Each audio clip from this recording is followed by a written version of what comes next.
দর্শক, বয়ঃসন্ধিকাল এমন একটি সময় যে সময়ে দৈহিক পরিবর্তনের সাথে সাথে মানসিক পরিবর্তনও হয়ে থাকে। এই সময় ছেলেমেয়েরা একটু বেশি আবেগপ্রবণ হয়ে যায়, একা থাকতে পছন্দ করে ও পরিবারের সদস্যদের সাথে ঝামেলায় জড়িয়ে পড়ে। এতে করে তারা নানা রকম মানসিক সমস্যায় ভুগতে পারে। তো দর্শক, কিছু উপায় রয়েছে যে উপায়গুলো মেনে চলে বয়ঃসন্ধিকালে মানসিক স্বাস্থ্যকে ভালো রাখা যাবে। তো চলুন তাহলে জেনে আসি সেই উপায়গুলো। নিজের পরিবর্তনগুলোকে স্বাভাবিকভাবে মেনে নিন। একটি কথা মনে রাখবেন, গ্রহণযোগ্যতাই সবকিছু।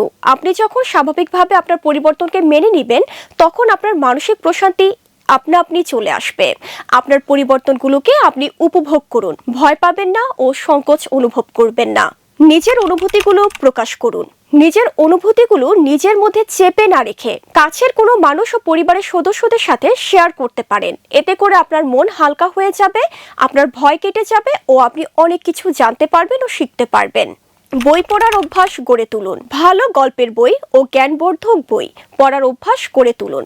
এতে করে আপনার মানসিক প্রশান্তি আসবে এবং আপনার মাঝে ইতিবাচক মনোভাব গড়ে উঠবে।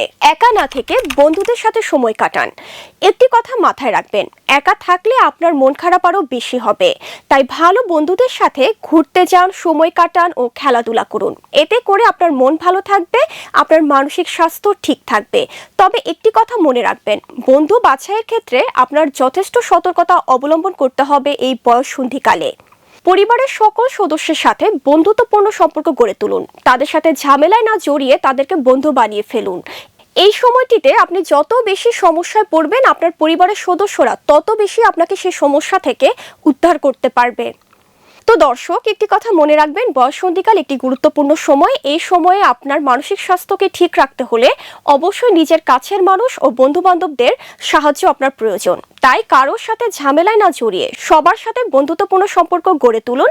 এতে করে আপনি ভালো থাকবেন। সবাইকে ধন্যবাদ।